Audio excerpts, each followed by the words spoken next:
Here's how you punch your opponents into palliative care using a $5 resistance band and 3 basic exercises. Start by getting a resistance band, wrapping it like this through itself around a fixed post. It needs to be nice and solid. And the first position is going to be in line with your shoulder, like this, or anywhere near your shoulder height is good. The resistance band should be about 30 to 50% of your maximum strength. By the way, all of these exercises, you're going to do them as fast and explosively as you can for each rep. There's 2 variations of each exercise. The first is for your whole body.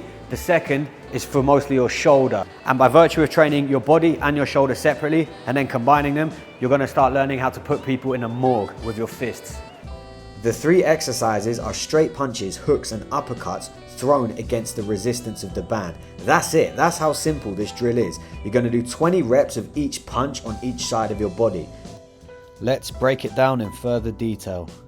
Exercise number 1 looks like this. Exercise 1 is straight punches. For this first variation of all 3 of these drills is we are not extending the arm or the shoulder at all. If you notice, I'm only pivoting my back foot from my foot, my knee, my hip and my core up to my shoulder. I'm not actually extending my shoulder. I'm also heavily contracting the glute and quad muscles of my supporting leg. The purpose of these drills is improving the power, cleanliness and efficiency of your bodily rotation. How powerfully can you contract your transverse abdominis, your core muscles, and your gluteus medius and maximus, i.e. your glute muscles? Because the more you can contract your whole body for a punch, the more powerful your punch is going to be because there's more weight behind it. Once you've done 20 reps on your right and left side without extending your shoulder and arm, immediately repeat the exercise and this time extend the full punch. Make sure you're fully extending the arm. A big mistake is not fully extending it enough. You are literally throwing a full straight punch as strong, powerful and fast as you can against the resistance of the band whilst holding the band. Make sure you're still following the same principles as variation 1, so you're recruiting your legs, your feet, your posterior chain, glutes, core, all of that. But you're also additionally recruiting your rotator cuff, your deltoids, your triceps, your rhomboids, your serratus. Pay attention to your wrist positioning. So now you can see how this type of resistance band training really teaches you self-awareness. Once you've done 20 repetitions each side of no punching, 20 repetitions each side including the punch, now drop the band and immediately go into the same movement, i.e. your straight punches, again 20 each side without any resistance. You are going to feel like Buzz Lightyear on crack, rude boy. You're going to feel like Manny Pacquiao on every steroid at once. You are literally going to experience what it's like to move like a bad man. By the way, don't rest in between each of those 3 variations. The way that you periodize this is you punch with your body only using the resistance band, 20 reps each side. You then immediately start throwing the full shoulder and the full punch with the resistance band on your body. Once you've done 20 reps each side of that, you then drop the resistance band and immediately do 20 reps each side of the full technique without the resistance band.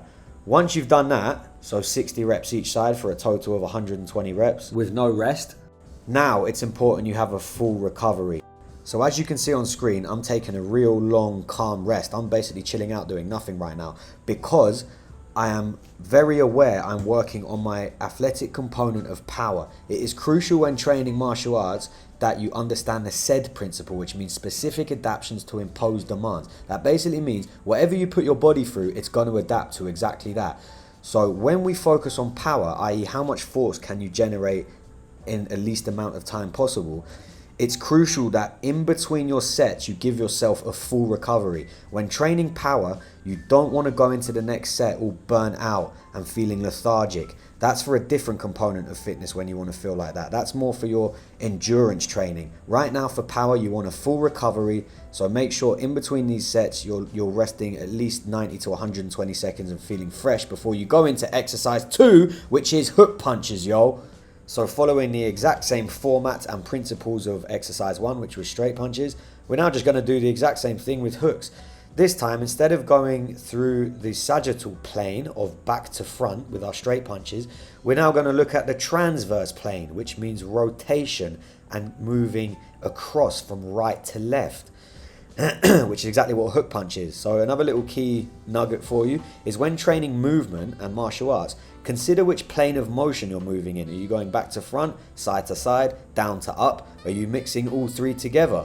It's very important you understand which direction you're moving in so that you can tell your body and contract your muscles with efficiency and you're not just guessing. You get what I mean? You want to be intentional with your movement. So here you can see I'm shifting from one side to the other by contracting one side of my body, holding my core, squeezing my core and holding all of that force together, and then shifting onto the other side of the body. When you're throwing these punches, it's really important that you try and mimic the exact perfect biomechanics of when you'll be really fighting. So if you notice all of this stuff, my front hand is up, I'm protecting my face, I'm really engaging all my body, and I'm throwing all of my weight into the punch as if I was hitting an opponent. I'm not creating any bad habits through this resistance band training. I'm keeping it as realistic as possible. That's a very important part of the training.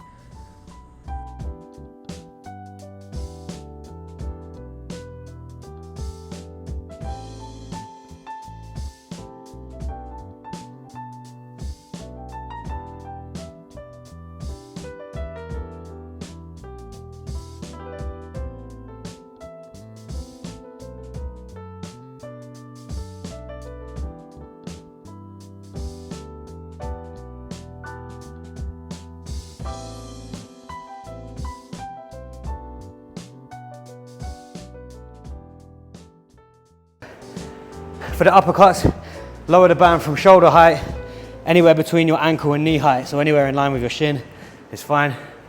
Same thing, let's go. For the uppercuts, follow the exact same template and all the key points in the first two exercises. The only difference here though, is you're going back through the sagittal plane, but this time it's down to up.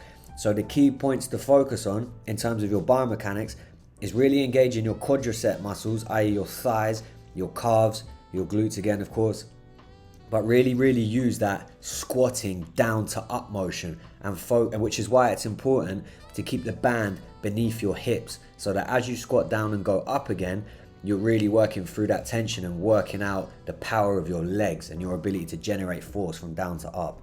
So once you've worked your way through exercises 1, 2, and 3, the straights, the hooks, and the uppercuts, and you've done both variations, including the shadow boxing at the end of each one, you can repeat this whole thing between 1 and 3 times. That will take you around 10 to 15 minutes once you get used to it. And that'll give you a really solid workout. In terms of how many times you do it a week, I do it after a Muay Thai or a boxing class, usually between 1 or 2 times a week. You can also just randomly do it whenever you want, after a cardio session, after a strength and conditioning session. This is a really solid core workout when you focus on squeezing that core and those glutes. And another good little hack you can do is add in one of these exercises as part of another circuit you're doing. So if you're working out your core, you're doing kettlebells, HIIT, Tabata, any kind of interval training, why not just take, say for example, the straight punches and just throw in a few reps of those as part of your other workout? Do you get what I mean? So incorporate these sporadically through your training.